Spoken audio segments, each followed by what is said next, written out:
Hello दोस्तों, welcome to the reversible. जैसे कि दोस्तों मेरे पास काफ़ी कमेंट्स आ रहे थे कि आप अपना जो आपका नोट्स है वो शेयर कीजिए।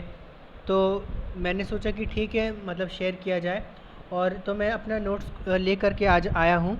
ठीक है, तो इसके बारे में हम बात करेंगे। जब मैं अपना मतलब जो भी कंपनी ज्वाइन किया था तो मुझे ये मिला था कि बेसिक जो स्टूडेंट को गाइड किया जाता है रिफाइनरिंग प्रोसेस के लिए, तो वो सब चीज़ें इसमें दिया गया है। तो इसमें जो भी यूनिट्स मतलब जनरली इंपॉर्टेंट यूनिट जो होते हैं रिफाइनरीज़ में, वो इसमें कंप्लीट डिस्कस किया गया है। ठीक है, तो इसके बारे में हम जानेंगे। और सिंस मैं स्टार्टिंग से इसमें पढ़ाऊँगा तो आप ये कह सकते हैं कि जिनकी जो फर्स्ट टाइम प्रिपरेशन कर रहे हैं, जो फर्स्ट टाइम एग्ज़ाम देंगे, तो उनके लिए काफ़ी ज़्यादा हेल्पफुल होगा, क्योंकि मैं बिल्कुल एकदम फ्रेश तरीके से स्टार्टिंग से पढ़ाने के लिए जा रहा हूँ। अब देखिए होता क्या है कि हमें जनरली एडवाइस किया जाता है कि जैसे कि कोई भी टेक्निकल एग्ज़ाम दे रहे हो तो ओपी गुप्ता पढ़ लो, ओपी गुप्ता पढ़ लो और तुम पास हो जाओगे, या राम प्रसाद पढ़ लो पास हो जाओगे। तो ठीक है, ओपी गुप्ता अच्छी बुक है, इसमें कोई डाउट नहीं है। लेकिन क्या होता है ना कि काफ़ी बार क्या होता है कि हमें मतलब जो बेसिक नॉलेज होता है वो होता नहीं है, और ओपी गुप्ता के क्वेश्चन को हम क्या करते हैं, रटने लगते हैं कि हाँ ये है, इसका आंसर ये होगा, फिर पीछे देखते हैं पलट के, फिर ये मतलब खुद से हम दिमाग उस टाइम लगाना भूल जाते हैं। क्यों? क्योंकि हमारे पास ना आंसर्स होते हैं। तो जब भी याद रखिए कि जब भी हमारे पास आंसर्स होगा ना किसी भी प्रॉब्लम्स का, तो हम उसमें ज़्यादा दिमाग नहीं लगाएंगे, क्योंकि हमें पता है कि इसमें दिमाग लगाने क्या फ़ायदा जब मुझे आंसर मिल ही जाएगा इसका। तो ठीक है, तो और जल्दी जल्दी जब हम कभी कभी बुक रिवीजन करते हैं तो खुद से दिमाग ना लगा के तुरंत हम पहला क्वेश्चन देखें फिर उसका आंसर देखते हैं, पहला क्वेश्चन देखते हैं फिर आंसर देखते हैं। तो इससे क्या होगा कि आप उस टाइम तो मतलब वो चीज़ आपको रट जाएगा, लेकिन चलिए ठीक है, वो एग्ज़ाम आपने दे दिया, लेकिन काफ़ी टाइम बाद या कुछ कुछ 2-3 हफ्ते, या 2-3 हफ्ते नहीं, 4-5 दिन में ही आप उस चीज़ को भूल जाओगे। तो इससे अच्छा है कि हम क्यों ना उसके बेसिक चीज़ को हम जान लें कि एक्चुअल में वो चीज़ होती क्या है और वो चीज़ काम क्या करती। तो वो क्वेश्चन कभी भी अगर जो हमारे पास आती है वो प्रॉब्लम, तो उसको हम इजीली सॉल्व कर सकते हैं। ठीक है, तो मैं तो काफ़ी कम, मेरे पास तो बुक ही नहीं, अगर जो मैं ऑनेस्टली बता रहा हूँ मेरे पास ओपी गुप्ता की बुक नहीं। हाँ, काफ़ी फ्रेंड्स ने सजेस्ट किया था जब मैं प्रिपरेशन कर रहा था, तो कि हाँ मतलब राम प्रसाद या ओपी गुप्ता अच्छी बुक है, इससे पढ़ा करो। तो मैंने खैर लिया नहीं था बुक, मैं अपना जो स्कूल के कॉलेज के नोट्स होते थे उसी से पढ़ता था। और अगर जो आप नोटिस करोगे तो वो आप कहते हो ना कि अरे सारे क्वेश्चन ओपी गुप्ता से आए, लेकिन एक्चुअली देखा जाए तो वो सारे क्वेश्चन ओपी गुप्ता तो होते ही है। लेकिन अगर जो आपने अपने डिप्लोमा अच्छे से पढ़ा है तो आप देखोगे कि सारे क्वेश्चन वहीं से होते हैं, क्योंकि ओपी गुप्ता जो बुक बनी है, मतलब उन्होंने जो बुक बनाई है वो भी हमारे डिप्लोमा की बुक से ही बनाई गई है। ठीक है, तो ये सब चीज़ें हैं, लेकिन आप पढ़ सकते हो, ऐसे मैं कोई बुराई नहीं कर रहा हूँ, बुक बहुत अच्छी है, पढ़ सकते हैं। तो हम इसमें मैं ओपी गुप्ता तो नहीं पढ़ा रहा हूँ, लेकिन मैं एक बेसिक आपको रिफाइनरी प्रोसेस में क्या क्या इक्विपमेंट होते हैं, कैसे क्या काम करता है, वो मैं आपको ज़रूर गाइड कर दूंगा। ठीक है, तो जो फर्स्ट जो हमारा टॉपिक है वो क्रूड डिस्टिलेशन का है। ठीक है, तो क्रूड डिस्टिलेशन के बारे में हम आज बात करेंगे, और ये फर्स्ट पेज है। तो इसमें तो खैर आप मतलब पता तो चल जाएगा अगर जो मैं एक्सप्लेन करूँगा तो, लेकिन मुझे लगता नहीं कि इसको एक्सप्लेन करना ज़रूरी है। ठीक है, तो मैं सीधा मतलब फर्स्ट जो चैप्टर है उस पर आता हूँ। तो गैस वीडियो स्टार्ट मतलब हो ही गया वैसे तो जो भी मतलब फ्रेंड्स मेरे नए हैं तो आप इस वीडियो को सब्सक्राइब कर सकते हैं बिल्कुल बेझिझक, क्योंकि आपको कंप्लीट इन्फॉर्मेशन इस पे मिलती है किसी भी गवर्नमेंट जॉब को लेकर के, स्पेशली केमिकल को। तो काफ़ी अच्छा आपको इसमें मतलब हेल्पफुल मिलेगा इस वीडियो में। ठीक है, और ठीक है, तो गाइज स्टार्ट करते हैं। ठीक है, तो देखिए जो हमारा फर्स्ट है क्रूड डिस्टिलेशन। अभी क्या है कि ये नोट्स है, तो मैंने एक अलग से तो नोट्स बनाए नहीं, तो मैं इसको पढ़ते जाऊंगा और आपको बस सुनना है। ठीक है, आप अगर जो 10-15 मिनट, अगर जो आप वैसे बहुत से हम टाइम वेस्ट कर देते हैं फालतू की चीज़ों में, तो 10 से 15 मिनट अगर जो आप मुझे देते हो और आप अच्छी तरीके से सुनते हो, तो इतना गारंटी लेता हूँ मैं कि आप जो एक बेसिक क्रूड डिस्टिलेशन कैसे काम करता है, कितना प्रेशर टेम्परेचर होता है, वो चीज़ आपको क्लियर हो जाएगी। ठीक है, तो आपको बस बिल्कुल ध्यान से अपना ईयरफोन लगा लीजिए कान में और बिल्कुल सुनते रहिए कि मैं आपसे क्या बातें कर रहा हूँ। ठीक है, आप वीडियो को जूम देखिए ना देखिए कोई दिक्कत नहीं, आप बिल्कुल आराम से वीडियो को देखिए और इसको मतलब सुनिए। ठीक है, कि क्या होता है। तो मैं हिंदी और इंग्लिश दोनों में आपको इसमें जो है आपको डिटेल में आपको मैं इसमें बताऊंगा। ठीक है, तो देखिए crude distillation is the first step in the process of the crude oil and it take place in the tall tower called fractionation distillation. जो डिस्टिलेशन होता है हमारा क्रूड ऑयल, वो हमारा फर्स्ट स्टेप होता है किसी भी चीज़ को प्रोसेस करने के लिए, और ये कैसा दिखता है, एक टॉल टावर की तरह दिखता है जिसको हम फ्रैक्शनेशन कॉलम कहते हैं। ठीक है, inside the column is divided at interval by horizontal trays लगी होती है इस कॉलम के अंदर। ठीक है, वो जो ट्रे है वो सीव ट्रे हो सकती है, बबल कैप ट्रे हो सकती है, वाल्व ट्रे हो सकती है, चिमनी ट्रेस हो सकती है। ठीक है, तो जो column is kept very hot at a bottom, जो कॉलम जो होता है वो बॉटम में बहुत हॉट होता है। ठीक है, but as different hydrocarbon boil at different temperature. ठीक है, the temperature gradually reduce towards the upward so that each tray is a little cooler than ones below. तो मतलब इसमें ये बताया गया कि जो हमारा बॉटम होता है सबसे हाई टेम्परेचर होता है, क्योंकि नीचे हमारा रिबॉयलर लगा होता है। ठीक है, जैसे जैसे आप ट्रे के ऊपर जाओगे आपको जो टेम्परेचर है वो आपको कम होते जाएगा, मतलब सबसे टॉप पे जो टेम्परेचर है वो बहुत कम होता है हमारा। ठीक है, और कम होने के कारण अलग अलग बॉइलिंग पॉइंट के रेंज पे ये अपने क्रूड को डिस्टिलेट, मतलब उसको कट्स जो है निकलते हैं हमारे। तो आगे देखते हैं, the crude need to be heated up to before entering the fractionation column, and this is done at first in a series of the heat exchanger where heat is taken from the other process stream which require cooling before being sent to the turn down। ठीक है, तो अब इसमें ये बताया गया है कि जो हमारा क्रूड होता है वो फ्रैक्शनेशन कॉलम में हमारा एंटर करता है। ठीक है, उसके बाद इसमें एंटर होने से पहले इसमें जो है हीट एक्सचेंजर के थ्रू उसको हीट किया जाता है, और उस बेसिस के बेसिस पे उसको हम उसको सेंड करते हैं। ठीक है, उसके बाद क्या होता है, heat exchanger against the condensing stream from the main column typically the crude will be heated.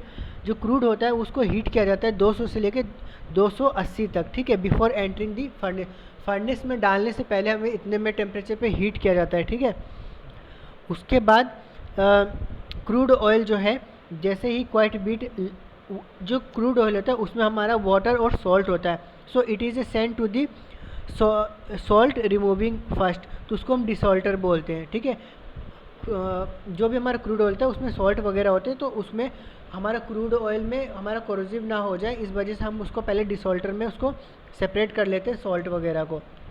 ठीक है, तो जो डिसॉल्टर होता है उसमें जो होता है उसका जो प्रेशर होता है वो हमारा 10 बार के अराउंड हम उसमें रखते हैं। ठीक है, और उसमें क्या होता है, डिसॉल्टर में हमारा बेसिकली लार्ज लिक्विड होता है, और use the electric field to separate the crude from the water droplet. It operate best 120 से 150 के बीच में ये ऑपरेट करता है, और उसके बाद उसको प्री हीट करके उसको अंदर सेंड किया जाता है। ठीक है, तो आप ये देख सकते हैं कि क्रूड ऑयल हमारा आया ये पंप के थ्रू। ठीक है, और पंप के थ्रू होने के बाद फिर हमारा ये कहाँ गया, हीटर में गया। ठीक है, तो इसमें डिसॉल्टर का इसमें यूनिट नहीं दिखा रखा है, तो पहले डिसॉल्टर में जाता है उसके बाद आपका टावर में जाता है। ठीक है, अभी हम देखते हैं कि जो part of the salt contain in A crude oil particularly magnesium होते हैं, क्लोराइड होते हैं। तो ये सब पूछ सकते हैं कि जो हमारे किस टाइप सॉल्ट में हमारा क्या क्या आता है, तो मैग्नीशियम क्लोराइड ये सब होते हैं, NaCl होते हैं। टेम्परेचर जो होता है 120 से एबव हम जनरली रखते हैं। Upon hydrolysis the chloride get converted into the hydrochloric acid which will find its way to distillation column.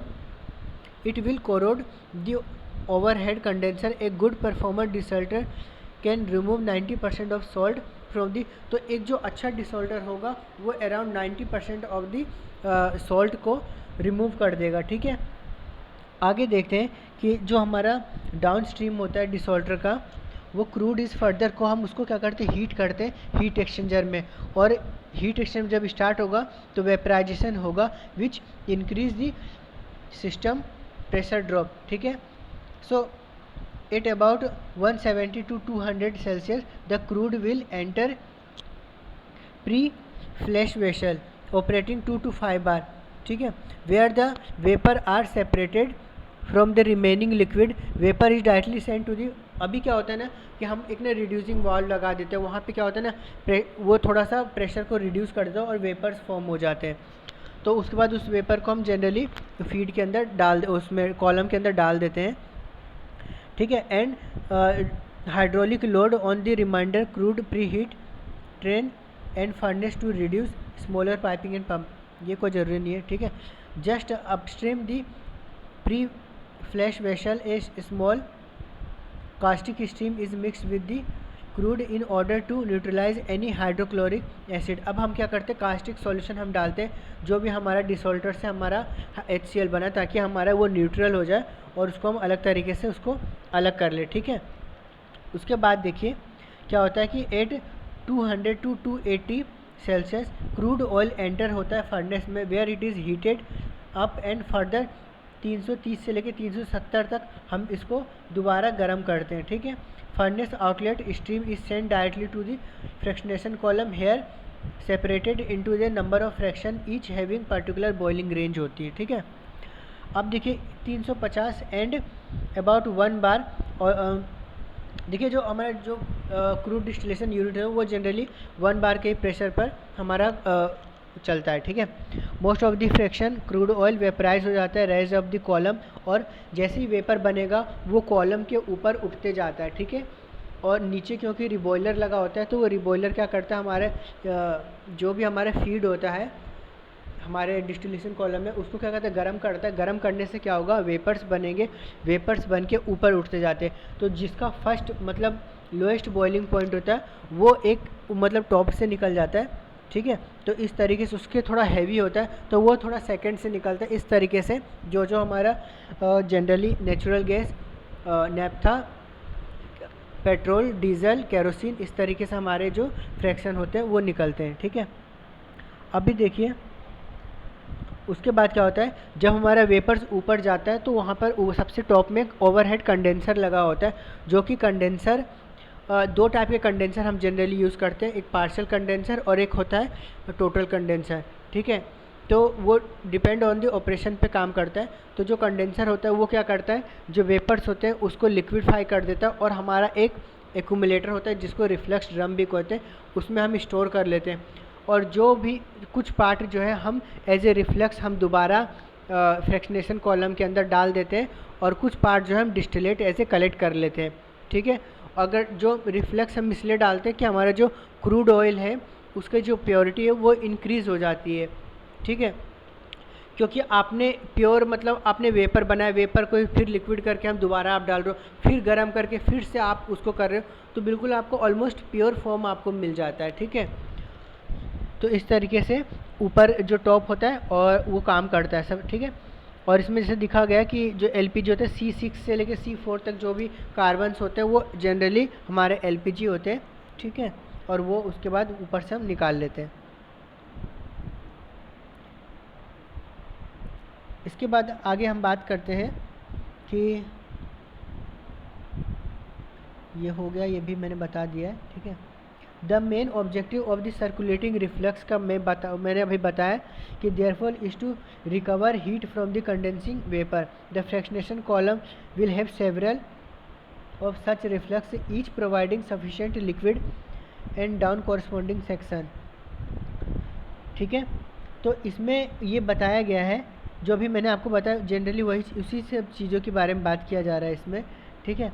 The lightest side of the draw of the fractionation column is fraction called kerosene, boiling point range इतना दे रखा है, ठीक है। इसमें मतलब वही range दे रखा है इसमें पर्टिकुलर कि किसका, लेकिन आपसे रेंज पूछ लेते हैं, लेकिन बहुत ही कम चांस होता है कि आपसे किसी का रेंज पूछ भी लेगा तो आप बता सकते हैं कि जैसे इसमें दे रखा है बॉइलिंग रेंज 160 to 280 है, ठीक है, केरोसिन के लिए बता रखा है। तो इस तरीके से ये बहुत ज़्यादा हाई रेंज है, तो इतना रेंज होता नहीं जनरली, ठीक है। उसके बाद जो होता है हमारा सबसे नीचे रिबॉयलर लगा होता है। रिबॉयलर का मैंने काम बता दिया आपको, वो हीटिंग का काम करता है। जो भी हमारा लाइट प्रोडक्ट है वो ऊपर से निकलता है और जो रेजिड्यू होता है वो हमारे बॉटम से निकल जाता है, ठीक है। उसके बाद ये बस बेसिकली ये एक ओवरव्यू था क्रूड डिस्टिलेशन यूनिट का कि किस तरीके से वो काम होता है। एक बार मैं रिकॉल कर देता हूँ कि सबसे पहले जो हमारा क्रूड ऑयल होता है उसको हम हीट एक्सचेंजर में हीट करते हैं।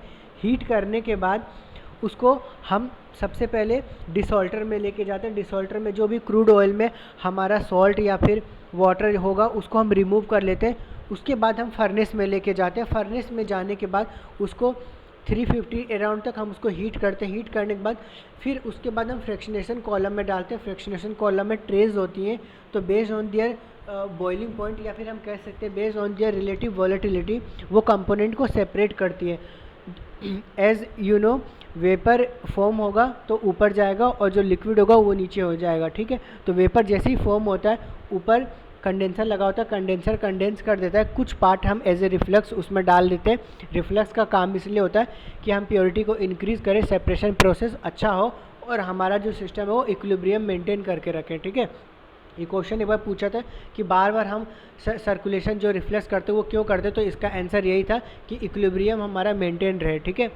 और डिस्टिलेट कुछ पार्ट जो है हम उसको निकाल लेते हैं। नीचे हमारा रिबॉयलर होता है जो कि सेंसिबल हीट पे काम करता है और ऊपर वाला जो कंडेंसर होता है हमारा लेटेंट हीट पे को रिमूव करता है। तो हमारा जो रिबॉयलर है वही हमारा उसको हीट करता है। रिबॉयलर एक हीट एक्सचेंजर डिवाइस है। तो इस तरीके से प्रोसेस रिफाइनरीज में चलती है और कंपोनेंट को सेपरेट कर जाती है। ये एक बहुत बेसिक सी चीज़ें मैंने आपको बताया। इसके बाद भी बहुत सारे यूनिट होती है, जो भी निकलता है वो स्ट्रेट रन जो भी नेप्था है उसको फिर हम उसको लेके जाया जाता है दूसरे कॉलम में, नेप्था क्रेकर में, ठीक है। तो ऐसे बहुत से मतलब यूनिट होते हैं जिस पे काम किया जाता है। तो आई होप गाइस मैं एक बेसिक सा आपको ओवरव्यू दिया हूँ, आपको ये पसंद आया हो। आपको कोई भी डाउट हो तो आप मुझे वीडियो पे कमेंट करें। नेक्स्ट हम बात करेंगे, दूसरा टॉपिक है मेरे पास कौन सा, हाइड्रो ट्रीटिंग। कि हाइड्रो ट्रीटिंग कैसे की जाती है और हाइड्रो ट्रीटिंग मुझे लगता है कि मतलब मैं काफ़ी अच्छी तरीके से अब बता पाऊँगा क्योंकि मेरा जो यूनिट है वो हाइड्रो प्रोसेसिंग है। तो मैं मतलब हाइड्रो ट्रीटिंग, हाइड्रो क्रैकिंग और हाइड्रो डीसल्फराइजेशन मुझे काफ़ी अच्छी तरीके से आता है, तो मैं आपको काफ़ी अच्छे से बता पाऊँगा। तो नेक्स्ट वीडियो मैं उसी पे बात करें। ओके गाइज़, कोई भी डाउट हो तो आप मुझे कमेंट कीजिए और पढ़ाई करते रहिए। Bye bye.